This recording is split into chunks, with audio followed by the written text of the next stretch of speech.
Sige na tay. Tayo na raw ang bahala sa bangkay. Di na raw kailangan i-autopsy ng mga pulis. Linisan na raw at ihanda sa paglilibing. Mabuti naman kung ganun.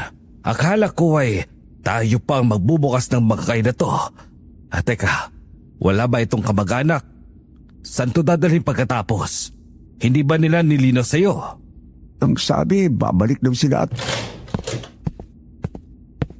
Ako ang kamag-anak. Nakikiramay po kami sa inyo. Ano po bang gagawin natin pagkatapos namin siyang malinisan? Iuuwi ko siya sa Antique. Medyo may kalayuan yon, Iha. Walang may iwan dito. Dodoblehan kong bayad. Basta pagkatapos ninyo siyang linisan, tulungan niyo akong madala siya sa Antique. May presyo naman kami pagdating sa mga ganyan. Pero ayos na ba sa mga pulis na dalhin ang bangkay? Oo, nakausap ko na sila. Sige, kung yan ang gusto mo. Pero Alex, kung sakali ay ikaw na lang ang sumama sa kanila, ayos lang ba yon? Walang problema yan, tay. Miss, maaari kang maupo muna doon. Oo nga pala.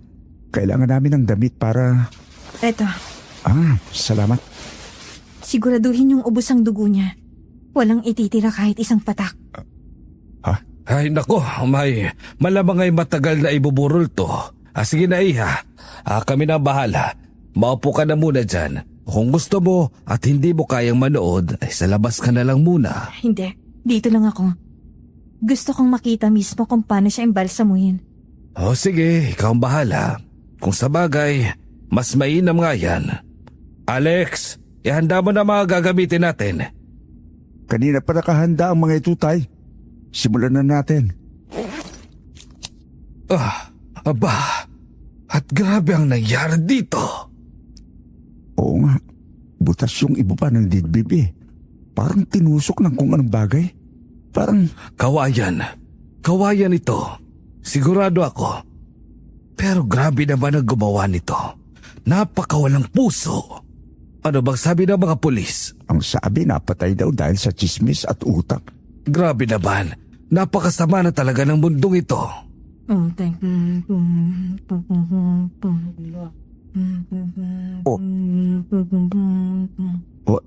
Tingnan mo yung isang yon. Napadasal pa yata nang mula sa oras. Miss? Kung Huwag niyo akong pakialaman. Gawin niyo lang ang trabaho niyo. Hayaan niyo lang ako. Oo. Pasensya na. Ay, Alex! Ay, gumalaw yung kamay ng bangkay. Imposible naman. Huwag kayong titigil. Ubusin na ninyo ang dugo ng isang yan. Bago pa tayo magkanta leche-leche dito.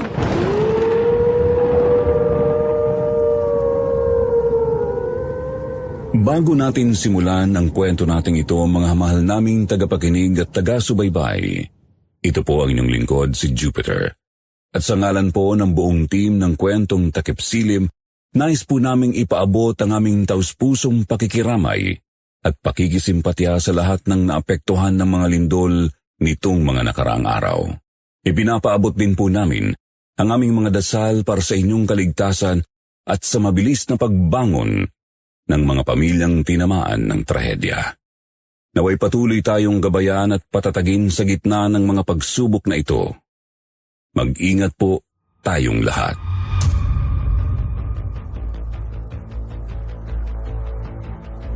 Magandang araw, Sir Jupiter, at sa inyo mga tagapakinig dito sa Sitio Pangil. Ako po si Alex, isang imbalsamador na lumaki sa isang bayan sa isla ng Panay. Hindi na ako magbibigay pa ng ibang detalye tungkol sa akin. Ang gusto ko lamang ay ibahagi ang isang karanasang kailanman hindi ko malilimutan. Marami na akong napagkwentuhan ng tungkol dito, pero kagaya ng ibang tagapakinig dito, hindi lahat ay naniniwala sa akin. Sino ba naman kasi ang maniniwala na ang inimbalsamo naming patay ng tatay ko noon ay nabuhay muli at isa palang aswang? Kayo na po ang bahala, Sir Jupiter. Sana ay mapakinggan ng marami ang karanasan kong ito na nagpatunay sa akin na totoo at hindi lamang katang isip ang mga aswang.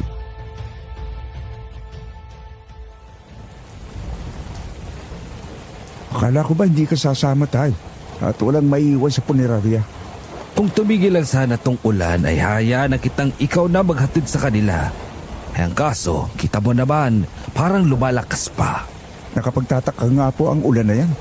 Kaninang umaga ubod pa ng init. Wala rin akong narinig na may paparating na bagyo. Pero ngayon, naku talaga. Nasisira na nga ata talaga ang mundo natin. Totoo. Pero alam mo kung ano ang mas nakakapagtaka? Ano po? Yung bangkay. Aba at sigurado akong nakita kong gumalaw yung mga daliri nung kanina. Tinatakot lang ninyo ang sarili ninyo, Tay. Tagal nyo na hong embalsamador. Mayroon pa ho kayong magkakaganyan. Totoo naman kasi ang sinasabi ko.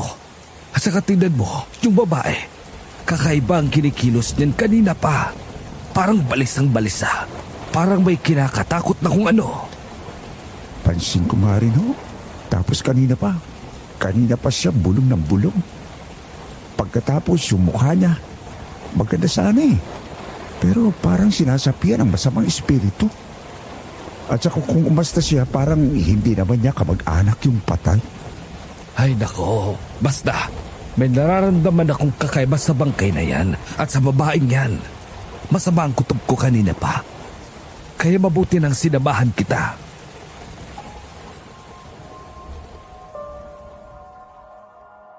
Ang totoo ay talagang may nararamdaman din akong takot ng mga oras na yon. May 3 taon na akong nag-iimbalsamo ng mga panahong yon at hindi na bago sa akin ang mga patay lalo na at hanap buhay ngayon ng pamilya namin mula pa sa lolo ko. Pero iba talaga ang bangkay na hinawakan namin noon at ang dalagang kamag-anak nito na nagpakilalang Sarah. Bago umalis sa punerarya ay itinawag muna namin sa pulis na tapos na naming linisin at asikasuhin ang bangkay.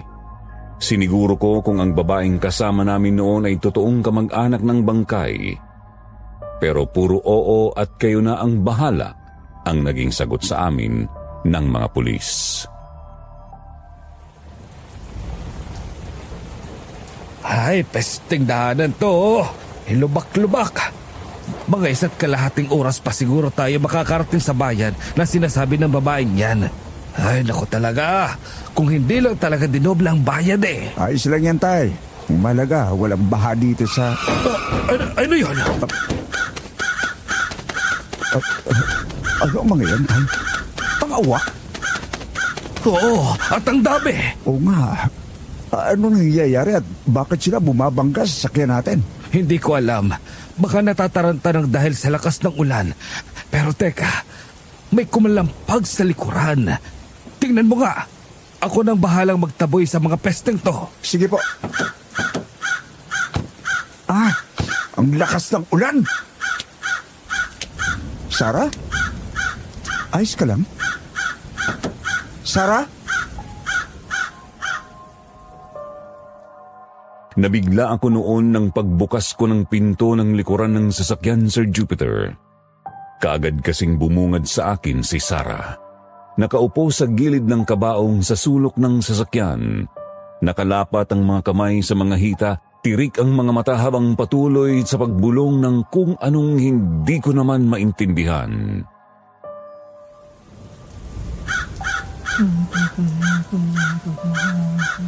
Hoy, Sarah! Pambiro naman. Ano pang ginagawa mo? Shoo! Umalis kayo mga pesteng uwak kayo! Shoo! Sarah! Narinig mo ba ako? Nakaramdam ako noon ng kilabot sa itsura ni Sarah, pero ipinagwalang bahala ko yun. Kailangan ko kasing masigurong maayos pa rin ang patay. Malakas kasi ang kalabog noon, buong akala ko nga rin ay tumama ang kabaong sa dingding ng sasakyan. Pero mabuti na lamang at hindi. Bubuksan ko na sana ang itaas na bahagi para tingnan ang bangkay nang biglang hawakan ni Sarah ang aking braso para pigilan ako. Huwag mong bubuksan ang kabaong. Umalis na tayo. Kailangan nating makarating sa bayan namin sa lalong madaling panahon. Gusto rin namin yon. Pero napakasama ng panahon at ang pangit ng daanan dito. Pero teka, anong problema mo? At kanina parang sinasapian ka ng kung ano. Yung mga mata mo, Kailangan na nating umalis. Kailangan nating magmadali. Teka, huminahon ka. Oo nga, Sarah. Bakit ba nagmamadali ka? Sino yun? Ikaw ba yun? Hindi. Hindi. Lumabas ka na ng sasakyan. Bilis! Kung ayaw mong mapahamak. Halos hindi na ako nakasagot pa noon ng buong lakas akong itinulak ni Sarah palabas ng sasakyan. Natumba ako sa maputik at mabatong daan. Tatayo na sana ako noon para kumprontahin siya kung bakit niya yun ginawa nang biglang sumigaw si Sarah. At pagtingin ko sa loob ng sasakyan, nang hilakbot ako sa aking nakita. Nakatayo sa loob noon ang bangkay na inimbalsa mo namin ni tatay.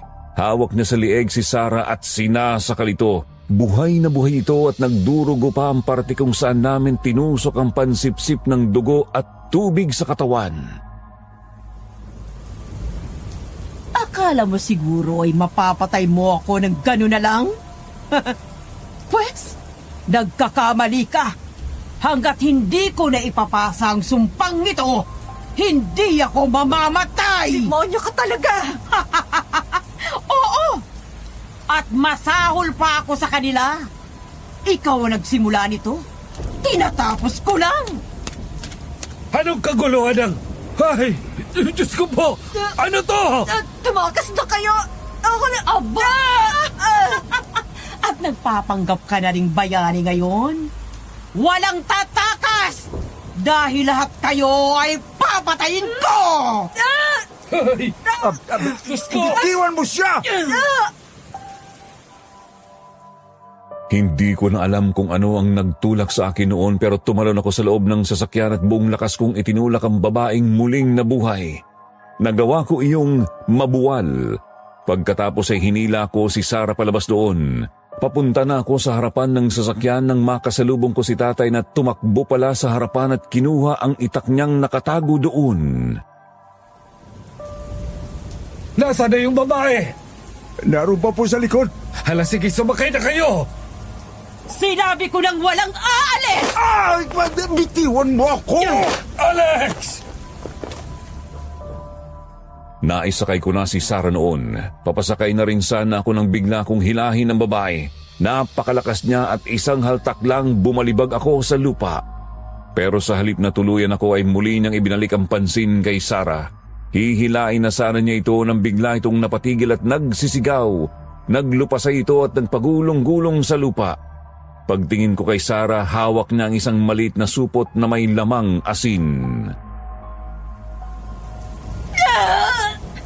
Bilis na! Sakay na! Oo! Bilis tayo! Oo na, eto na! Magbabayad kayo! Magbabayad kayo! Malubak ang daanan at lalong lumakas ang ulan, pero halos paliparin na ni tatay ang sasakyan noon. Nakalayo na kami noon at unti-unti na kaming kumakalma. Nang bigla na lang may kung anong tumawid sa harapan namin, tinamaan yun ni tatay at nakita kong tumalsik yun pa itaas ng sasakyan namin. Basag rin ang harapan ng aming sasakyan. Diyos ko! Punyeta! Tao yun, Alex! Teka, huwag kayong bababa. Baka yung aswang yun. Aswang! Oo, yung bangkay na muling nabuhay, aswang yun. Kung ganon, hindi malikmata ang nakita kong paggalaw ng mga daliri niya noon nung iniimbalsa mo namin siya. Pero papanong nabuhay siya na parang normal lang? Isa siyang malakas na uri ng aswang. Yung tipong hindi namamatay hanggat hindi niya na ipapasang sumpa sa iba. Hindi ako pwedeng hindi mo baba. Paano kung tao yun? Ako ang mananagot. Dito lang kayo. Ako na lang ang titingin. Hindi pwede tayo. Sasama ako. Sandali at kukunin ko yung flashlight. Heto, kunin mo tong asin. Sa oras na lumapit sa iyong impaktang yon, sabuyan lang ninyo niyan. Sige. Dito ka na nga. Ano, Alex? May nakita ka na? Wala tayo. Pero siguradong may nabangga kang kung anong malaki. Grabe ang UP dito sa harapan eh. Ay, Diyos ko. Nasa naman kaya yung... Teka. Ano yung parang papalapit sa atin? Saan? Mabilis akong lumakad papunta kay tatay at nang matuon ang mga mata ko sa tinatanaw niya ay nanghilakbot ako. Kitang-kita ko noon ang babaeng aswang na tumatakbo ng mabilis papunta sa amin. Puno ng dugo ang bibig nito at dibdib. Dali-dali kong hinila si tatay at inutusang paandarin na ang sasakyan. Humanda kayo! Tatapusin ko kayo! Lalo ka na, Sarah! Tay! Bilisan nyo! Ay. Paparating na siya! Ay, ayaw eh! Ayaw mandar! Nasaan ang asin? Akin ang asin! Kasi, teka, bakit wala rito? Nasaan? Masi talaga. Ayun, nahulog. Ano? Ano ba naman yan? Ay, naku, ayaw talagang umandar! Nasaan na ba tayo? Sandali. Tay, subukan mo ulit. Ayaw nga! Alam ko na kung nasan tayo. Mukhang sinuwerte pa rin tayo. Dali na! Bumaba na kayo at sumunod kayo sa akin! Isa naman. Sumunod na lang kayo! Bumaba kaming lahat doon. Sumilip ako sa likuran at nawala na ang babae. Pero sigurado kami ni tatay na nakita namin siya. Sandali akong napakamot nang biglang mula sa maisan sa gilid ng kalsada ay lumabas ang babaeng aswang. Malapit na ito sa amin kaya naman kumaripas na rin kami ng takbo. Napakalakas ng ulan noon at halos wala na kaming makita. Nasira na rin kasi ng ulan ang flashlight na dala namin. Hanggang saan ba tayo tatakbo? Ay, Doon, nakikita niyo yung mga ilaw na yon? Doon tayo pupunta. May kakilala ka ba doon? Oo, kung tama itong nadaanan natin, sigurado akong sa chewing kong bahay na yon. Kaya bilisan na natin. Bumalik ka rito, Sarah! Traidor kang hayop ka! Papatayin kita! Maabutan na dyan tayo! Bilis! Mauna na kayo. Hindi ko na kaya tumakbo. Sige na! Hindi pwede, tay! Tara na! Kaya kong protektahan ang sarili ko. Sige na! Iwan niyo na ako! Hindi ho. Hindi rin mo kakayaning labanan mag-isang-isang yon. Tara na ho. Kapag pinilit ko pa, tayong tatlo ang mapapatay niya. Kaya sige na! Uunahin na kitang matanda ka! Walang makaka... Peste! Babalik ako! Babalikan ko kayo! Natigilan kami ng dahil sa isang malakas na putok ng baril. Pero nang dahil doon ay tila natakot ang aswang at lumihis ng daan. Kaagad na tumakbo si Sarah papunta sa pinanggagalingan ng putok. Pipigilan ko pa sana siya nang makita ko ang isang lalaking may hawak na mahabang baril. May katangkaran yon pero hindi ko kaagad naaninag ang mukha nito. Nagulat din ako nang bigla iyong yakapin ni Sarah. Kuya Naldo, Oh, Sarah, paanong... tulungan mo kami. Hinahabol kami ni Aling Gina. Sige, sige. Tara sa loob. Kayo na mga kasama ni Sarah. Sumunod kayo sa amin. Bilis! Tay, si Sarah narito. Pagkasigaw ng lalaking yun na tinawag ni Sarah na Naldo ay lumabas mula sa kubo ang isang lalaki. May edad na ito pero bakas sa pangangatawan nito ang pagkabatak sa mga pisikal na trabaho. May dala itong pinatulis na kawayan at panay ang tingin sa paligid. Kaagad nila kaming ipinasok at nang masigurong wala na doon ang babae ay pumasok na rin silang mag-ama at isinara ang pinto. Kasunod noon ay ang paghina na rin ng ulan. Ayos lang ba kayo? Hindi ba kayo nasaktan, ha, Sarah? Ayos lang ako, kuya. Alex, kayo, ayos lang kayo? Ayos lang ako. Pero si tatay, parang nahihirapan siya huminga. Tatay, ayos ka lang ba? Ay, ewan ko. Parang may nakabara sa lalamunan ko. Nako, kailangan may gawin tayo diyan, Rebecca. Magpakulo ka na nung ginawa kong tsaa. Tapos, pakihanda yung langis ko. Sige, ako nang bahala. Ikaw, Iyo, anong pangalan mo? Alex po? Alex. Sige, ihiga mo muna ang amamorial at gamitin mo itong maliit na bangko Para itaas ang ulo niya, kukuha lang ako ng unan. Sige po. Ikaw naman, Sarah. Magpalit ka muna ng damit. Humiram ka muna sa Rebecca mo. Bilis na. Baka pulmunyahin ka. Opo. Mabilis na kumilos ang pamilyang yun. Pulido ang mga galaw nila. Kahit mabilis ay halatang hindi sila natataranta.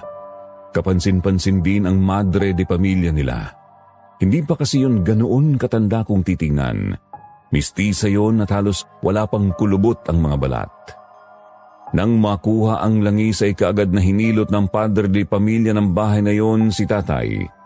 Mula sa mga daliri sa kamay hanggang sa dibdib at batok. Pagkatapos noon ay pinainom niya kay tatay ang pinakuluang mga pinatuyong dahon. Habang nagpapahinga naman ay pinalitan ko ang basang damit ni tatay gamit ang ipinahiram na mga damit ni Naldo. Hindi nagtagal ay natigil sa paghingal si tatay. At ilang minuto pa, nakatulog ito. Hayaan na natin siya dyan. Maglalabas na lang ako ng kumot, Alex. Maraming salamat po, Mang Ramon. Ako si Ramon. Ito naman ang anak kong si Naldo at ang asawa ko ay si Rebecca. Kapatid ko sa ama ang nanay ni Sarah. Salamat po, Mang Ramon. Ako po si Alex at yan ang tatay kong si Crisanto. Paano kayong napunta rito at nadamay sa gulong ito? Kasalanan ko pong lahat. Akala ko patay na siya. Akala ko tapos ng sumpa, pero nagkamali ako. Kung nakinig lang sana ako sa inyo. Patawad po. Ano pa nga ba? Pero ang tanong ay bakit pa sila nadamay rito?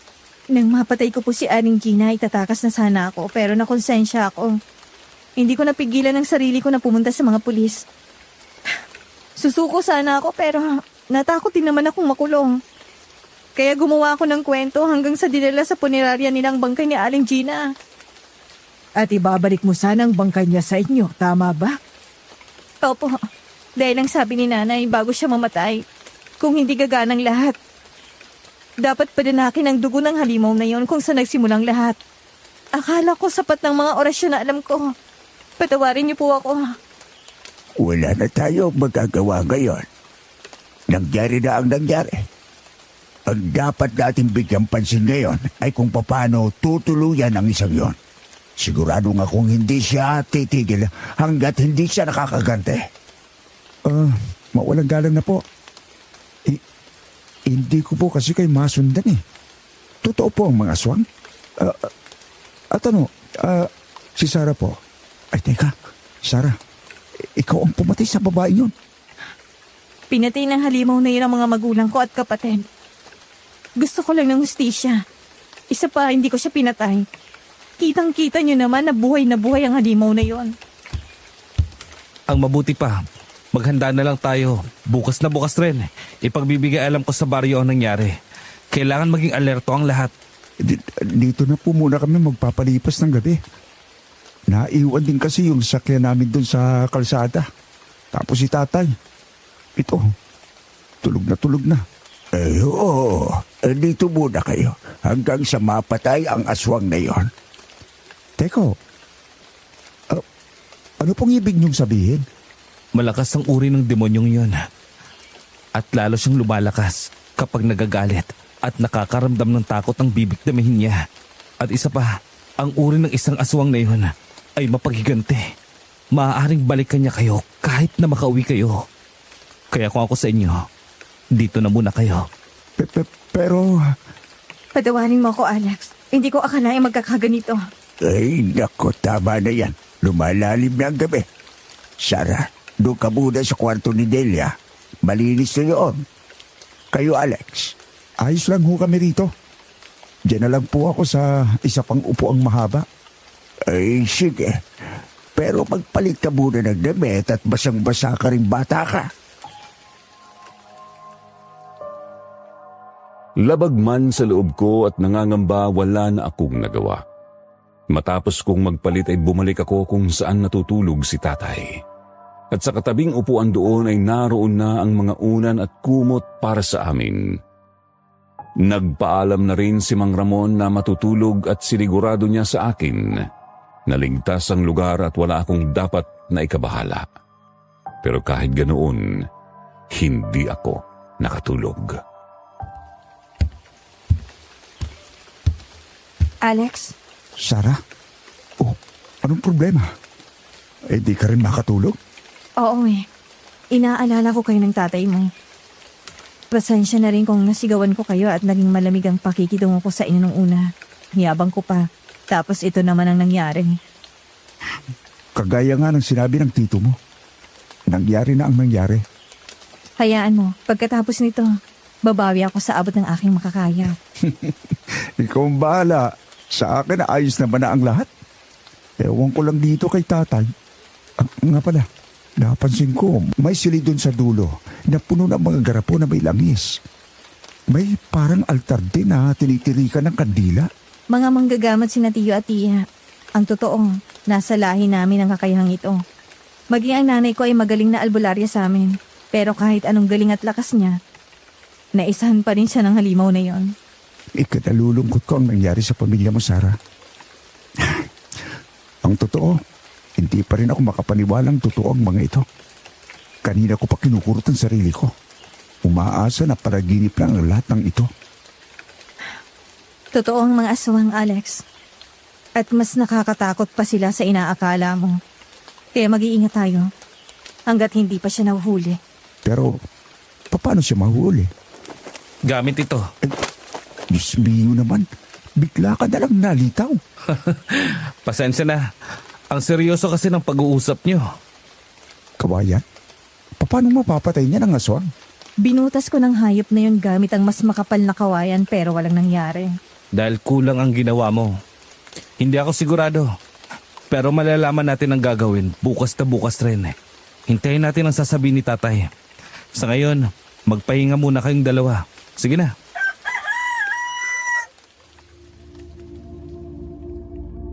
Tumitilaog na ang mga manok nang dalawin ako ng antok. Kaya naman halos hindi na rin ako nakatulog. Ginising na rin kasi ako ng tatay nang magising siya at tinanong niya ang mga nangyari. Ipinaliwanag ko naman sa kanya ang sitwasyon. Nadismaya siya sa narinig. Pero kagaya ng sinabi ni Mang Ramon, sinabi rin niya na wala na kaming magagawa sa nangyari na. Kailangan na lamang naming harapin kung ano ang nasa harap namin. Kumain na muna tayo bago magsimula ng mga gawain. Mang Crisanto, tama ho ba? Heto po't mauna na kayo. Kailangan ninyo yan. Ay, abay, maraming salamat. Pasensya na rin kayo kung makikikain pa kami dito sa inyo. Pwede namang... Ako pong dapat na humingi ng paumanhin. Dinamay ko pa kayo sa gulong ito. Naipaliwanag na sa akin ni Alex ng lahat at naiintindihan ko ang ginawa mo. Yun nga lang. Kailangan mo rin kaming tulungang makalusot sa gusot na to, iha. Opo, ipinapangako ko po. Kahit buhay ko ang kapalit. Ay, wag naman. Grabe naman yan. Oo nga. Paano mo matatalo ang impaktang yun kung mamamatay ka rin? Uy, sinangag at tinapa. Minsan talaga, masaya na may bisita rito eh. Hala, sige, magsikain na kayo. Nasan nga pala si yung asawa mo? Si Ramon. Malamang nasa pinuno ng baryo na yon. Huwag na nating hintayin at malamang na kumain na yun doon. Oh, narito na pala si tatay. Tara na. Tay, kumain ka na. Makinig kayo. May nangyari sa baryo kagabi. Natagpo ang patay si Pedring. May kagat sa liig at wakwak ang tiyan. Ang sabi ng nakakita, babaeng aswang daw. Ano? Ibig sabihin, talagang narito lang ang impaktang yun. Tay, ano nang gagawin natin? Nagutos na ako sa mga kalalakihan sa baryo na rumunda sa gabi. 2 grupo. At tiglima kada grupo. Binilinan ko rin na kung may makita silang kakaiba ay kaagad tayong sabihan. Pero hindi kaya malagay sa panganib ang mga kalalakihang yun? Oo, malalagay sila sa panganib. Pero mas gugustuhin nila yon kaysa ang buong baryo at mga kapamilya nila ang mapahamak, hindi ba?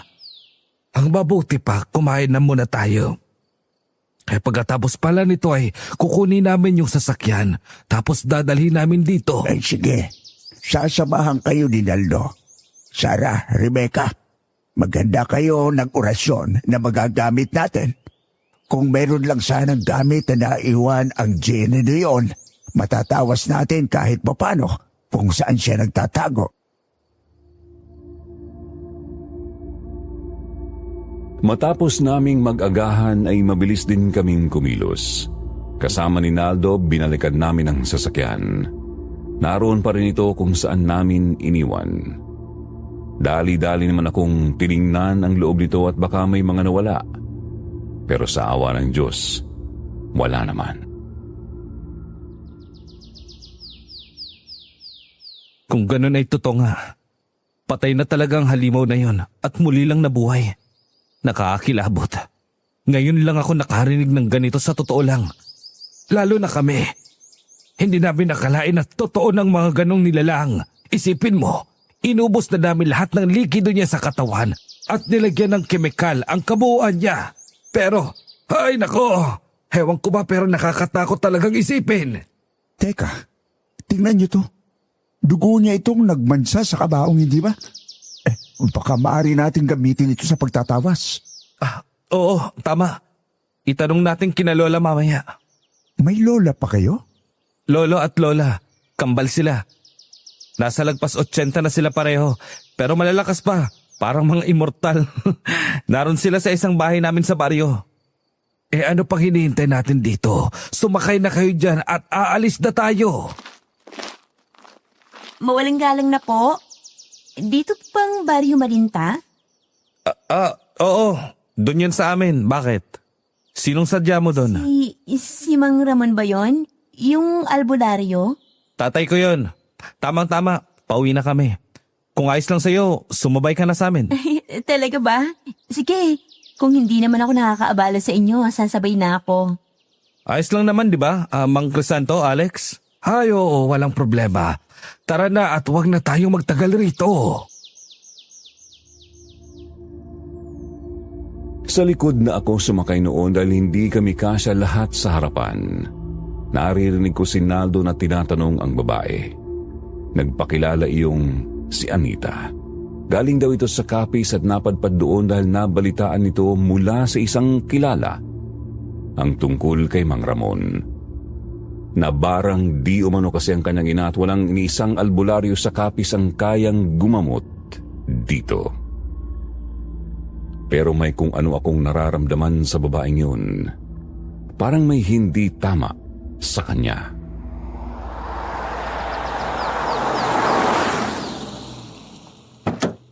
Tay! Tay! Wala ang tatay mo naroon sa may baryo. Bakit? Ano ba yon? Narito kasi si Anita. May isasangguni daw sana kay tatay. Ganun ba? Hintayin na lamang ninyo at babalik na rin yan maya-maya. Magandang araw po. Sige po, maghihintay na lang po ako dito. Dito ka maupo. Medyo malamok sa parting yan eh. Salamat. Walang anuman. Ako nga pala si Sarah. Ako naman si Anita. Teka, bakit puro galos ang siko tulad minti mo? Na-aksidente ka ba? Oo nga. Kanina ko pa nga yan napapansin. Nahiya lang ako magtanong sa'yo. Itong mga to? Nahulog kasi ako sa bangin dun sa may isan sa may samin. Pero maayos lang naman ako. Ganun ba? Sige, kukuha muna ako ng merienda at kape. Dito ka lang ha? Sarah? Sarah? Ano yun? Bakit bumubulong ka pa dyan? Hindi ko alam ha. Hindi ako albularyo o kahit ano paman. Pero may kakaiba akong kutob sa babae yun. Parang may kakaiba sa mga mata niya. Alam ko. Kaya nga nilapitan ko siya at kinausap eh. Hindi totoo mga ngiti niya. Mag-iingat kayo sa kanya, Alex. Anong ibig mong sabihin? Basta, sundin mo ang kutob mo. Dahil madalas, tamang mga yan. Tinanong ko pa noon si Sarah tungkol sa nararamdaman niya sa babaeng yun. Pero hindi niya maipaliwanag sa akin ng maayos. Matapos niyang maganda ng makakain at kape ay tinulungan ko na siyang dalhin yun sa bisita. Kinausap niya yun at ako naman ay nagmasid lamang. Hanggang sa dumating na si Mang Ramon.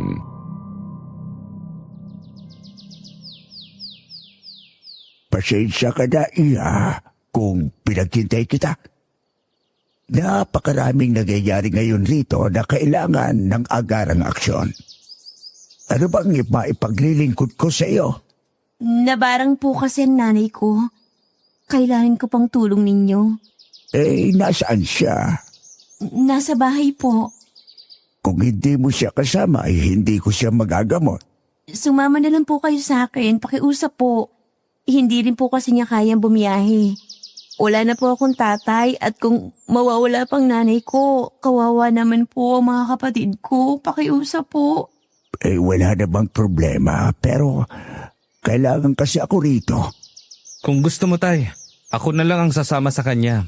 Kaya ko naman ang gumamot ng barang. Sigurado ka ba? Alam mo naman na hindi tayo pwedeng tumanggi sa ganitong uri ng pangangailangan. Kasama ito sa sinumpaang kong tungkulin kapalit ng kakayahan ng pamilyang ito. Opo, naintindihan ko po. Sige, maganda ka na at baka gabihin pa kayo. Malayo-layo rin ang kapis. Sige na, kilos na. Opo, Itay. Kaagad na kumilos si Naldo para ihanda ang mga kailangan niya sa pag-alis. Kami naman ni Sarah ay pinuntahan niya sa kanyang kwarto at sinabi sa kanya ang mga nararamdaman namin sa babaeng yun na humihingi ng tulong. Pero tinawanan lang kami ni Naldo. Wala raw siyang nararamdamang kakaiba sa babaeng yun. Normal na normal daw yun at wala kaming dapat ikabahala. At matapos nga ang tanghalian ng araw na yun, umalis silang dalawa. Magiging ayos lang kaya si Naldo? Nagkaalala ako sa kanya? Magtiwala at umasa tayong oo. Wala naman na tayong magagawa. Sinabi ko naman kay Mang Ramon ang ikinababahala natin pero ang sabi niya, magtiwala lang tayo kay Naldo. Ay naku kayong dalawa. Kung mag-usap kayo parang ang layo ko. Matalino at malakas si Naldo. Kung tama man ang kutob ninyo, makakabalik pa rin siya dito ng buhay. Huwag kayong mag-alala. Pero po... Hala, sige na. Ako na riyan at dalhin ninyo ito dun sa dalawang nagiinom. Magpahinga na rin kayo. Dali na. Sige po. Tay, Mang Ramon, ito na pulutan ninyo. O ikaw ba, ayaw mo bang uminom? Hindi na siguro, Tay. Kailangan may alerto at hindi nakainom sa atin sa ganitong sitwasyon. Tio Ramon, ano pong balita sa paghahanap niyo kay Aling Gina? Wala pa. Pero kagaya ng sinabi ko, merong mga nagronda para hanapin ang paktang yon. Huwag kang masyado mag-alala. Kilala mo ko. Walang makakaligtas na aswang sa pamilya ko. Pero tiyo, binutas ko ang katawan ng halimaw na yon pero nabuhay siyang muli. Hindi pang karaniwan ang aswang na yon. Ang akin lang naman ay magdoble ingat tayo. Naiintindihan kita. Pero ang labis na emosyon at pag-aalala ang minsan na nakakapagpahamak ng tao. Alam ko ang ginagawa ko, Sarah.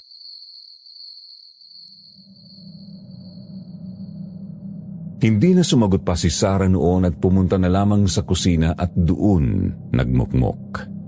Hindi dahil sa sinabi ng tiyuhin, kung hindi dahil wala siyang magawa para mahanap ang tinutugis na aswang. Nakita kong nagpupunas siya ng luha, kaya naman pasimple akong nagtimpla ng kape at lumapit sa kanya. Eto, hindi pampakalma, pero ito lang ang meron dito eh. Kape. Kape sa gabi. Salamat. Hindi ka ba talaga galit sa akin? Kasi kung galit ka, pwede namang... Hindi ako galit. Nag-aalala. Oo. Kaya huwag mo nang isipin pa ang mga nangyari. Malalagpasan din natin ito. Isa lang ang kalaban natin. Siguradong makakagawa tayo ng paraan. Para kang kapatid kong bunso. Napaka-positibo. Miss na miss ko ng pamilya ko. Hindi ko akalaing isa sa mga kaibigan namin ang tatapos sa buhay nila. Wala ako sa bahay noon. Dahil rumesponde ako sa isa sa mga kabaryo namin na nagkasakit. Pero kung nakinig lang ako nun sa kutob ko at mga pangitain, Baka nagawa ko pa silang iligtas. Pero, alam mo kasi... Ano yun? Sarah! Alex! Dumito kayo, bilis! Ano po bang nangyayari? Narito siya. Narito ang impacta. Napakalakas ng hangin sa labas ng mga oras na yon, Sir Jupiter. Sa sobrang lakas, parang sumisipol na yun. Kasabay noon ay ang alulong ng napakaraming aso. Nakakakilabot at talagang ramdam na ranam ko noon, mayroong masamang mangyayari. Inabutan ako ni Mang Ramon ng isang itak. Si tatay naman ay may hawak na ring itak ng mga oras na yon at panayang tingin sa bubungan kung saan sila tila may naglalakad. Kung papasok man siya, sikapin ninyong protektahan ang sarili ninyo. Huwag kayong matakot o mag-atubili na tagain ang halimaw na yon. Nakakaintindihan tayo. Opo, ikaw tay, ayos ka lang ba? Oo naman, ako pa ba? Maganda nga to nang matapos na at makauwi na tayo. Tulong! Tulungan niyo po ako! Baba mo ako! Diyos ko po, may bata siyang bihag! Ibigay niyo sa akin ang pakialamerang anak ni Rosa. Kung hindi ay wawakwakin ko ang tiyan ng batang to at ikakalat ko sa buong baryo ang lamang loob niya.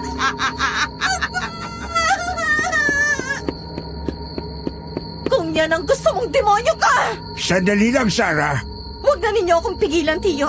Buhay ng batang nakasalalay dito. Pero paano kung nililin lang niya lang tayo? At wala talagang bata doon? Mag-isip ka, Sarah. Tuso ang... Pero paano kung meron? Di mauulit ko yung pagkakamaling nagawa ko noon. Wala nang mamamatay ng dahil sa kapabayaan ko. Hindi na namin napigilan pa si Sarah noon. Lumabas siya ng bahay at ako naman ay agad na sumunod sa kanya. Natatakot ako doon pero hindi ko siya pwedeng pabayaan na lang. Sumunod naman sa akin si Tatay at Mang Ramon. Si Manang Rebecca naman ay nanatili lang sa loob at nag-oorasyon. Paglabas namin ay naroon na nga ang halimaw. Iba na ang suot nito pero nakakakilabot ang itim na itim nitong balat at pulang-pulang mga mata. At mayroon itong sakal-sakal na batang babae. Tulungan niyo po ako! Pakiusap! Tamang nagdala pala ako ng bihag dito. Ngayon, lumapit ka, Sarah. Ikaw lang. Sa oras na may lumapit na iba, pasisiritin ko ang dugo sa lalamunan ng batang to! Sarah! Huwag kang mag-alala, Alex. Hindi niya ako papatayin kaagad. Tiyo, kayo nang bahala kung sakali. Baka kaasya ka. Papalapit na ako sa'yo! Nakikita mo naman! Pakawalan mo ng batang yan! Ako ang kailangan mo, hindi ba? Oo! Sumumpa ako na uubusin kong lahi yung mga hayop kayo! Mga traidor! Ginawa lang ng mga magulang kong tungkulin nila! Kung meron mang traidor dito, ikaw yon! Dahil itinago mo ang tunay mong pagkatao sa amin. Tapos nang malaman namin ang sikreto mo, pinatay mong pamilya ko! Ngayon, pakawalan mong batang yan! Manigas ka! Sa isang iglap ay ginilitan ng aswang na yon gamit ang kanyang matatalas na kuko ang batang bihag. Kitang-kita kong sumirit ang dugo mula sa leeg noon bago bumagsak at kumalat ang dugo sa lupa. Sa galit ay napasigaw ng malakas si Sarah sabay sugod sa aswang. Sarah! Sandali, lulusog tayo sa oras na masabuyan na kasi nakahayop na yan. Sino ang magsasaboy? Basta, kapag nasaktan ang aswang, lulusog ako. Bahala kayong mag-ama kung tutulong kayo. Anong pakiramdam, Sarah? Anong pakiramdam na wala kang nagawa? Demonyo ka! Papatayan kita! Ginawa mo na yun, di ba? Pero heto pa rin ako! Sige! Lusog! Dala ang itak na ibinigay ni Mang Ramon ay galit na lumusob si Sara sa aswang. Magpapang-abot na sila noon nang biglang mula sa itaas ay may mga asin na bumagsak. Sabay na sabay yon sa pag-ihip ng malakas na hangin. Tinamaan noon ang aswang at napatigil yon at nagsisigaw sa sakit. Napatingin naman ako sa itaas at sa may bubungan nakita ko si Manang Rebecca na naroon at sa tabi niya ay isang bilao ng asin. Punyeta ka talaga! Ngayon na, Sara. Lusog! Rebecca! Tuloy mo lang ang pagsaboy ng asin! Oh! Diyan ka lang, Tay. Tutulong ako.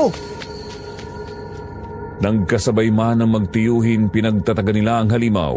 Nagawa nila itong tamaan at sugatan pero tanging sa mga braso lamang. Panay din ang saboy ni Aling Rebecca ng asin mula sa bubungan. Wala nang matatakbuhan ang aswang noon. Nang bigla nitong iminasiwas ang kanang braso, sapul noon si Mang Ramon sa mukha taga nitong bumagsak. Tatamaan na rin sana si Sara, mabuti lamang at umabot ako at nahatak ko siya palayo. Sara! Ayos lang ako, Alex. Salamat. Talagang ginagalit niyo ako! Akala niyo ba mapapatay ako ng itak at asin lang ninyo? Nagkakamali kayo! Nagsisimula pa lang tayo. Hayop ka! Magbabayad ka sa ginawa mo sa kapatid ko at sa pamilya niya! Hindi ka na makakalabas pa ng antike! Talaga lang, Rebecca, ngayon na! Simulan mo na! Bitiwan mo ako! Rebecca! Pagtingin ko sa itaas ay agad kong nakita si Manang Rebecca habang nakahawak ang isa sa isang kutsilyo at nakatutok sa ulo ng ginang. Oh! Bakit natahimik at natulala kayo? Nagulat ba kayo? Sige na, Anita! Tuluyan mo na ang isang yan! Masusunod, Manang Gina. Rebecca! Hayop ka! Sinasabi ko na nga ba't may kakaiba sa'yo? Impacta ka rin pala, Anita! Tumawa ng malakas si Anita. Akmang sasaksakin na nito si Manang Rebecca ng isang malaking bato ang tumama sa ulo nito na naging dahilan para mahilo ito at mabitawan ng ginang. Dali-dali namang lumayo si Manang Rebecca kay Anita at nang makalayo na tinadyakan niya ito at mabilis siyang tumalon pababa ng bubong. Sapul kang kumag ka! Tay! Rebecca, mahala. Ayos ka lang ba? Ayos lang ako. Pero Sinaldo, Ramon Sinaldo! Sinaldo? Patay na ang anak ninyo. Malamang ngayon, nilalapa na siya ng mga baboy, Ramo. Hayop ka! Nagtiwala kami sa iyo! Utu-utu kasi kayo! Magaling ang ginawa mo, Anita! Ikaw talagang nararapat na magmana ng kapangyarihang ito! Kung gayon, siya palang pagpapasahan mo ng sumpa mo. Ipasa mo ng sumpa! Nang sa ganon, ay mapatay na kita! Kahit mapatay niyo ko, hindi naman kayo bubuhayin ni Anita! Wala pa rin kayong magagawa! Talo na kayo! Hayop ka! Demonyo kayo! Magbabayad kayo sa ginawa ninyo sa anak ko! Rebecca! Tumayo si Manang Rebecca. Naghawak kamay sila ni Mang Ramon. At pagkatapos ay sabay silang nag-orasyon gamit ang mga salitang hindi namin maintindihan. Biglang lumakas ang hangin. Kaagad ko namang itinayo si Sara at pagkatapos ay inilayo ko siya mula sa aswang at kay Anita. Buong akala ko noon ay nananalo na kami, pero hindi pala. Dahil nang sumigaw ang aswang ay mabilis din yung tumakbo para lusubin. Tia! Tia! Demonyo ka! Hindi kita hahayaang saktan sila! Sara! Pagsasabay-sabayin ko na kayo, mga inutil! Alex! Huwag mong pabayaan si Sarah! Ako na bahala doon sa Anita, bilis! Opo! Katapusan niyo na! Natigilan ng aswang noon nang marinig ang malalakas na sigaw ng mga tao mula sa baryo. Lulusob pa sana sila ulit nang hilahin ito papalayo ni Anita. Manang Gina, masyadong maraming paparating. Kahit malakas ka, hindi mo sila kakayanin. Umatras na muna tayo sa ngayon. Sige! Sinuwerte kayo. Pero sa susunod na... Ano to? Hindi! Hindi maaari! Paano? Kuya Naldo! Sa susunod na papatay ka, Anita. Siguraduhin mo hindi na huminga o kaya ilibing mo na rin. Nagulat kaming lahat nang biglang sumulpot si Naldo dala ang isang itak at itinarak yun sa likuran ng aswang. Duguan po siya at napakarumi. Pero kahit ganoon ay nakadaba kami ng pag-asawa at tuwa. Pero hindi yun nagtagal. Mula sa likuran ay muling isinaksak ni Anita si Naldo dahilan para mapaluhod ito at mabitawan ng itak na nakatarak pa rin sa aswang. Tayo naman ang Gina. Bilis ho! Paparating ng mga taong bayan. Wala ka na sa kondisyon. Bilis! Punyeta! Punyeta kayong lahat! Hindi kayo makakatakas! Hindi ko hayaang Sarah, ayos ka lang? Oo, bigla lang ako nahilo. Rebecca, gumising ka! Tayo na Manang Gina. Bilis! Magbabalik ako! At sa pagbabalik ko, sisiguraduhin kong papatayin ko na kayong lahat! Papatayin ko kayo at gagawin kong pugad ang baryo! Buburahin ko ang lahat ng tandaan na nabuhay kayo! Nang hihina man, mabilis na tumakbo ang aswang kasama si Anita. Pagdating ng mga taong baryo ay kaagad nila kaming inalalayan. Sinabi sa kanila ni tatay ang nangyari at kaagad na sinundan ang daan kung saan tumakbo ang aswang at si Anita. Subalit naglaho na sa dilim ang dalawa. Nung gabi ring yun ay naratay si Aling Rebecca. Doon lang namin napansin na may tama pala talaga itong kutsilyo sa likuran.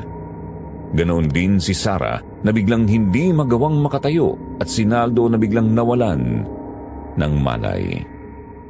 At dahil kami na lang nila Mang Ramon at tatay ang maayos ay kami ang nag-asikaso sa kanila. Hindi natin natuluyan si Gina. Babalik siya, panigurado, at sasamantalahin niya ang kalagayan ng mag-ina ko at ni Sarah. Kakainis! Hindi natin inaasahan ang traidor ng Anitang yon. Pagbantahin natin ang mga taong bayan dito hanggang gumaling sila, Rebecca. Tapos saka natin tugisin ang aswang na yon. Kulang ang mga kalalakihan ng baryo para doon. Kung magbantay sila rito, maring punteriyahin ni Gina ang baryo.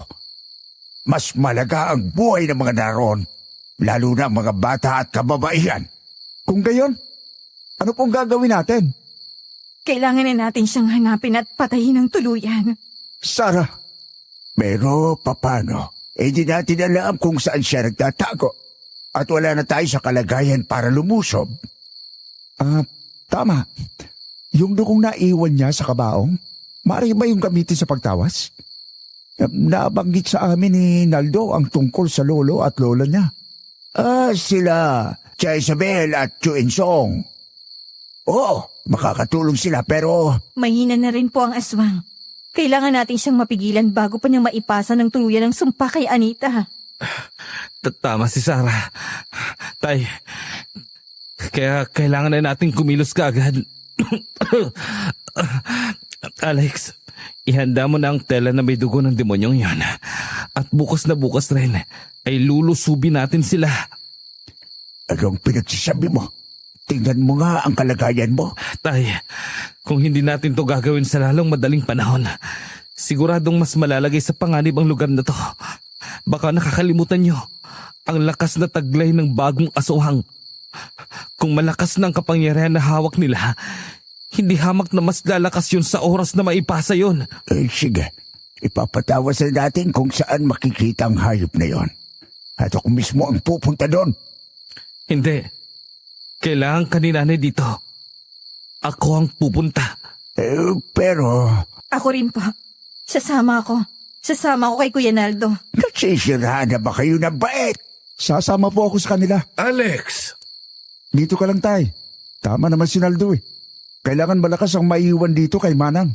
Para kung sakaling sumalis siya ang demonyong yon, ay may poprotekta sa kanya. Lalabas na po ako para kumuha ng telang may dugo ng aswang na yon. Hindi ko na hinintay pa ang sasabihin ni tatay. Kumuha ko ng itak at dali-daling pumunta sa aming sasakyan. Kaagad akong tumabas sa tela sa kabaong na nabahira ng dugo ng aswang. Pagkatapos ay mabilis akong bumalik sa loob ng bahay. Ipinakita ko kay Mang Ramon ang telang may dugo. Tiningnan niya ako at pagkatapos ay nagpresenta na si Naldo na sasamahan ako sa lolo at lola niya. Pero bago yun ay tiningnan muna ni Mang Ramon ang mga sugat ng anak. Doon tumambad sa amin ang napakaraming sugat at pasa sa katawan ni Naldo. Grabe yun, Sir Jupiter. Nakakamanghang nagagawa pa niyang makatayo at makakilos sa dami ng sugat at pasa na tinamo niya mula kay Anita. Naldo. Ayos lang ako, tay. Ipinanganak akong malakas at matibay ang pangangatawan. Magpapahinga lang ako kapag napatay na ang aswang na yun. Alam ko hindi kita mapipigilan. Eto, kunin mo ang medalyong ito. Ingatan mo yan at iingatan ka rin yan. Salamat, tay. Malalim na ang gabi noon pero umalis pa rin kami. Kasama namin noon si tatay at si Sarah. Sa gitna ng baryo, natagpuan namin ang bahay ng lola nila, Naldo at Sarah. Papalapit pa lang kami doon ay nakita ko nang bumukas ang pinto at mula doon ay lumabas ang isang matanda na kubana. Nakaputi pa ito ng bestida at puting-puti na rin ang buhok. Kanina pa namin kayo hinihintay. Pasok. Lola, magandang gabi po. Walang maganda sa gabi, Naldo. Balot ng takot at negatibong enerhiya ang buong baryo. At kasalanan mo ito, Sarah. Patawad po. Akala ko po kakayanin ko siyang patayin mag-isa.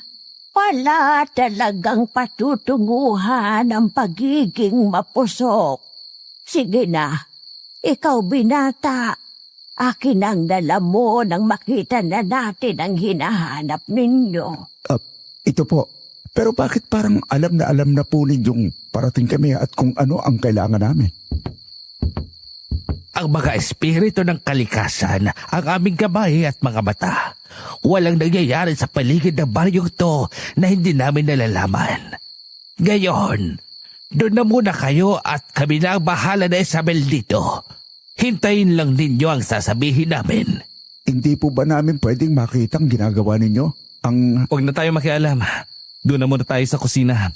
Magkape na lang muna tayo doon. Medyo inaantok ako. Teka, Naldo. Ayos ka lang ba? Parang namumutla ka na eh. Oo naman. Ayos na ayos lang ako. Nagtungo kaming tatlo sa kusina. Pumasok naman ang kambal na matanda sa loob ng isang silid. Kung titingnan ay hindi sila magkahawig. Hindi ko alam pero baka dahil lang yun sa edad nila. Sumilip ako sa loob ng silid na pinasukan nila. Pero kaagad nila akong pinagsarhan ng pinto. Subalit nakita kong puno ng kandila ang silid na yon at yun ay may altar sa dulo. Hindi ko nga lang nakita ng maayos kung ano ang nasa altar.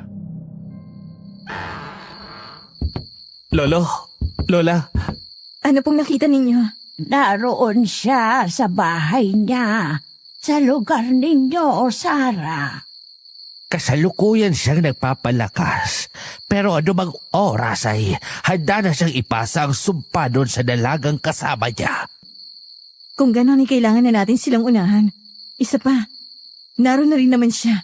Pagkakataon na ito, para tuluyan namin siyang matalo. Totoo. Maaaring nasabi na sa iyo ng iyong ina ang tungkol sa ganitong sitwasyon noon. Ang ganitong klase ng sumpa ay matatapos lamang ng maayos at mas madali sa lugar kung saan ito nagsimula. Pero mag-iingat kayo. Sigurado ako, naramdaman din niya ang presensya namin at malamang naghahanda na rin ngayon. Wala po kayong dapat na ipag-alala. Kami na po ang bahala. Tandaan ninyo, kung hindi sapat ang butas sa dibdib, tagpasin ang ulo, sunugin ang katawan, at kung naipasa na ang sumpa, siguraduhin ninyong hindi rin ninyo patatakasin ang pinagpasahan ng sumpa. Patayin na ninyo silang lahat. Makakaasa po kayo. Pero kailangan na ninyong kumilos kaagad. Kaunti na lang ang oras na natitira at hindi na ninyo hawak yon. Hayaan po ninyo. Ngayon din po mismo, aalis kami para tugisin ang hayop na yon. Gamitin natin ang sasakyan namin para mapabilis tayo. Tara na. Dali-dali kaming umalis sa lugar na yun. Ang totoo, kinakabahan din ako ng mga oras na yun, Sir Jupiter, pero alam ko sa sarili ko na yun na lamang ang pagkakataon na mayroon kami para matapos ng problema naming lahat. Kung hindi kami kikilos, maaaring kami pa ang mapatay ng demonyong aswang na yun. Medyo tumutol pang muli si Mang Ramon sa pagbalik namin. Pero wala na siyang nagawa ng magtulong kaming tatlo ni Sara na kumbinsihin siya. Gusto rin niyang sumama, pero hindi pa rin nagkakamalay si Mang Rebecca. Alex, mag-iingat ka ha. Ayaw kong pasabahin ka pero alam kong hindi ka papapigil. Kagaya ng pagpupumilit mong ipagpatuloy ang punerarya na matagal ko nang gustong isara at ibenta. Alam ko namang napipilitan ka lang na manahin ang propesyong kinalakihan ko. Hindi po yan totoo. Apamal na po ako sa trabaho natin. Hindi po ako napipilitan na gawin ang trabaho ng isang imbalsamador. Huwag po kayong mag-alala. Babalik po ako ng buo. At hindi kayo mawawala ng magaling na alalay. Aasahan ko yan. Opo, pangako po. Matapos maihanda nila Sara at Naldo ang mga kailangan ay umalis na kami. Napakadilim ng gabing yun, maulap at walang makita ni isang bituin sa langit. Dahan-dahan lang akong nagmaneho noon. Ayaw ko kasing maulit yung unang nangyari sa amin at may nabunggo kami. Mga wala pang kalahating oras ay natanaw ko ang ilang mga kabahayan. At yun na nga raw ang baryo nila, Sara. Pinatigil na nila ang sasakyan na may bukas noon at nagsimula kaming maglakad sa gilid ng baryo. Doon tayo sa bandang itaas. Sa likuran ng baryo, nagtayo ng kubong demonyong niya. Doon siya nagtatago. Alam na rin kasi ng mga tao dito ang sikreto niya. Kung alam niyang hindi na siya malaya makakapamuhay dito, bakit dito pa siya nagtago? Dahil dito lang niya maaaring ipasa ang sumpa. Tama ba, Sara? Tama yun. Hindi ko alam kung saan galing o sino nagbigay sa kanya ng sumpa ng aswang na yon. Pero napakalakas talaga nun. At ang ganong mga uri ng sumpa, hindi basta lang na ipapasa kung saan-saan. Tama na yan. Kailangan na nating bilisan.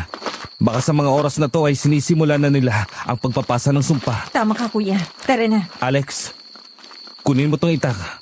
Benditado yan. Sa oras na kailanganin mo, gamitin mo. Kung bumalik na lang kaya ako sa sakyan, baka makasagabal lang ako sa inyo eh. Mas delikado yun. Mas maganda na magkakasama tayong tatlo. Kung sa bagay. Manang, Sandali lang at kukuha ko ng mainit na tubig para dyan sa sugat mo.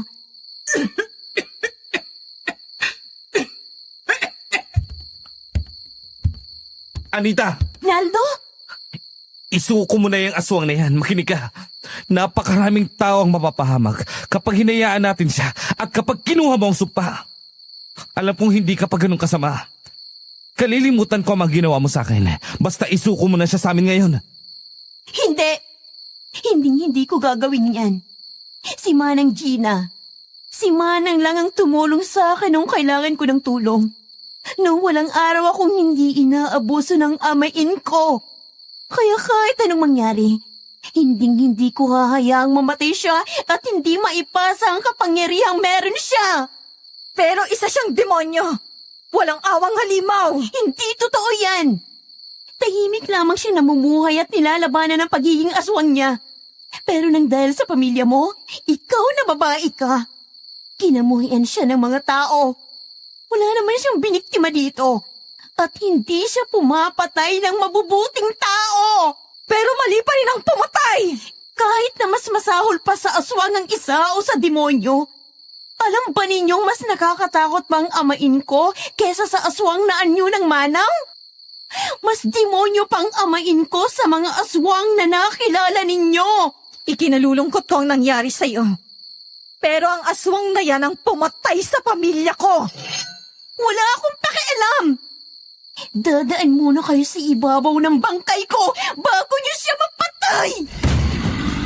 Lumayas kayo rito! Layuan niyo si Anita! Sa isang iglapay na paibabawan ng aswang na yon si Naldo. Pinagsasapak si Naldo ng aswang. Susugod naman sana si Sara para tumulong pero bago pa siya makalapit ay nilusob na rin siya ng halimaw. Sapul si Sara sa dibdib nito. Dahilan para tumilapon siya at magpagulong-gulong. Doon ko napansin na pumayat na ang aswang.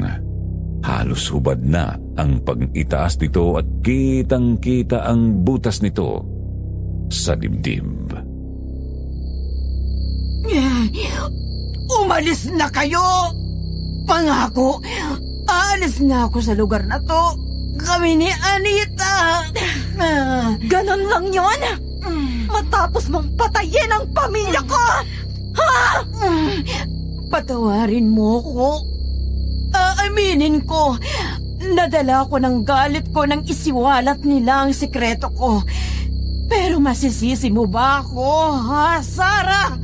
Pinagkatiwalaan ko ang mga magulang mo. Itinuring kong parang kapatid ang nanay mo. Pero anong nangyari?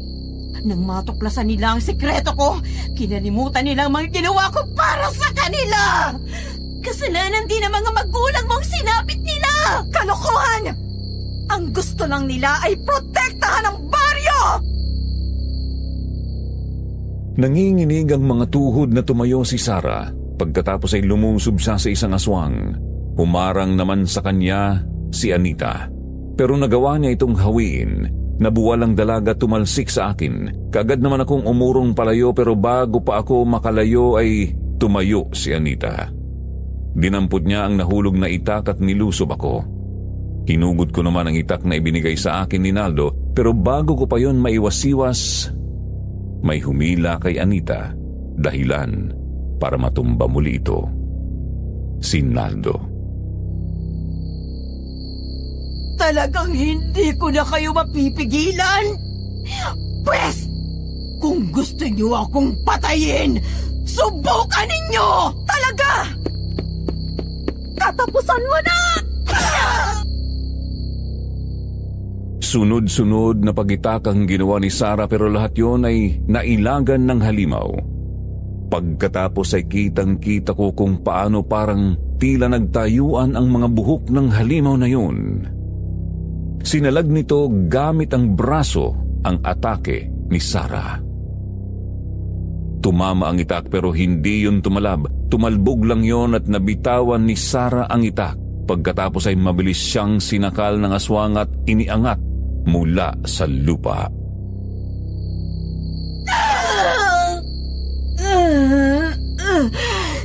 Isipin mo, kung buo ang lakas ko, gutay-gutay ka na sana ngayon at nagkalat na ang mga lamang loob mo, bibigyan kita ng isa pang pagkakataon. Umalis na kayo at aalis na rin kami rito! Hindi! Hindi kayo aalis! Tatapusin ko ang sumpa ngayong gabi! Kung gayon, wala na akong magagawa. Patawad. Sarah! Alex! Kilos! Isapin mo to kasi! Pagkabot sa akin ni Naldo sa asin ay mabilis siyang tumakbo para tulungan si Sarah. Lalapit na rin sana ako noon nang bigla kong sunggaban ni Anita at sa hindi sinasadyang pagkakataon ay nahawi ko siya at tumama ang siko ko sa sentido niya dahilan para matumba siya at mawalan ng malay. Alex! Oh! Bitiwan mo si Sarah!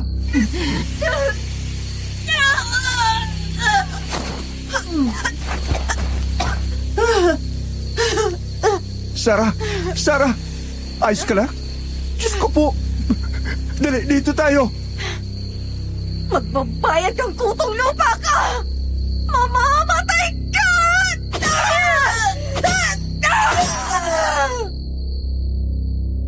Buong akala ko noon katapusan ko na. Papalusob na kasi sa akin ang aswang pero nang malapit na sa amin ni Sarah ay isang pinatulis na kawayan ang tumagos sa kanyang dibdib. Natigilan siya. Humakbang pa siya ng isa pa at muli tumagos ang kawayan sa kanyang katawan. Doon na siya napaluhod. At nakita ko si Naldo sa kanyang likuran. Binitawan nito ang kawayan na nakabaon sa katawan ng aswang bago tinaga ito sa leeg. Dalawang malakas na hampasyon pero hindi napugot ang ulo ng halimaw. Sumigaw ito ng malakas pero hindi nagtagal. Tumumba rin. Naldo! Ayos lang kayo? Oo, pero si Sarah parang... Ayos lang ako. Tapos na ba? Oo. Sarah, patawad. Sana makahingi rin ako ng tawad mo. Julieta, hindi ko akalaing aabot sa ganito. Sana makapag-usap kayo sa kabilang buhay, Manang Gina. Malaya ka na rin sa sumpa. Salamat. Patawad. Pakisabi na lang kay Anita na lagi siyang mag-iingat. May iniwan ako sa kanya sa kubo. Gamitin sana niya yon para magbagong buhay. Pagkatapos noon ay biglang umusok ang bibig ng babaeng yun at may itim na likidong lumabas mula doon. Ang sabi ni Naldo, yun na ang sumpa. Natunaw na. Hindi man daw ito naipasa, hindi na rin talaga kinaya ng katawan ng babae ang pinsala na tinamo nito. Pero para makasigurado ay kinailangan naming ilibing ang aswang. Mabuti na lamang at mayroon silang pala doon. Ginamit namin yun ni Naldo para maghukay at pagkatapos ay inilibing namin doon ang katawan ng aswang. Anong ginagawa ninyo? Tapos na, Anita. Wala na siya. Magbabayad kayo! Magbabayad kayo! Sandali! Alam mo ba ang mga huling salita niya? Ang gusto niya ay magbagong buhay ka. Meron daw siyang iniwan para sa iyo sa loob ng kubo. Bago mo kami atakihin, magandang makita mo muna siguro yun. Umiiyak na tumakbo papasok ng kubo si Anita. Dumiretso siya sa isang kahong gawa sa kahoy. Napagalaman namin pagkatapos noon na ibinilin na rin sa kanya ng babaeng aswang na buksan yon sa oras na may mangyari sa kanya. Pagkabukas ng kahon ay humagulgol ng husto si Anita. Mayroon doong 3 bugkos ng pera at 1 liham. Kung ano ang laman ng liham, hindi na namin nalaman. Pero kumalma si Anita nang mabasa ang laman noon. Patawad, Anita. Pero gusto kong malaman mo na nalulungkot ako para sa iyo. Sa mga pinagdaanan mo. Tumigil ka. Kahit anong sabihin mo, hindi mawawala ang galit ko sa inyo. Umalis na kayo! Hayaan ninyo. Ipinapangako ko na hindi ko na kayo gagambalain pang muli. Noong gabi rin yun, umalis kami doon. Mabigat ang loob ko dahil sa mga nangyari na hindi naman natapos ng maayos, pero kahit paano, naibsan ang takot ko doon. Dahil sa wakas, nawala na ang halimaw na humahabol sa amin. Hindi na kami nagtagal noon kina Naldo. Umalis rin kami doon kinabukasan at bumalik sa aming lugar. Si Sarah naman, nagpaiwan na doon at doon na nanirahan.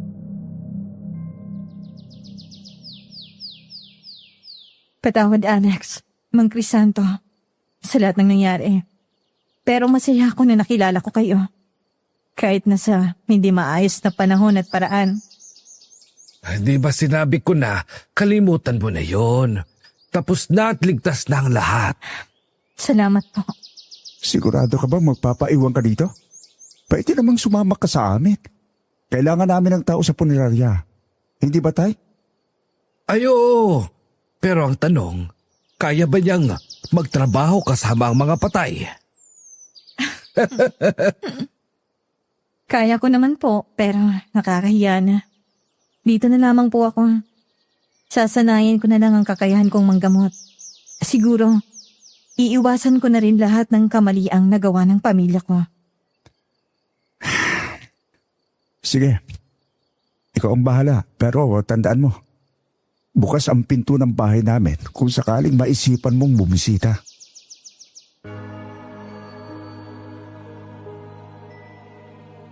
Dito na nagtatapos ang kwentong yon, Sir Jupiter. Marami akong natutunan sa karanasang yon na nagpabago sa pananaw ko sa buhay at sa mundo. Natutuhan ko na ang mga nilalang na tulad ng aswang ay totoo at lumalakad kasama natin sa mundong ito. Kaya dapat tayong maging maingat at magalang sa lahat ng taong ating nakakasalamuha. Dahil baka hindi natin alam, isang aswang na pala ang kasakasama natin sa araw-araw. Hanggang dito na lang, Sir Jupiter, at sa lahat ng mga tagapakinig, sana patuloy ninyong suportahan ang channel na ito. Mag-like, share at subscribe para marami pang kwentong aswang ang marinig natin mula rito.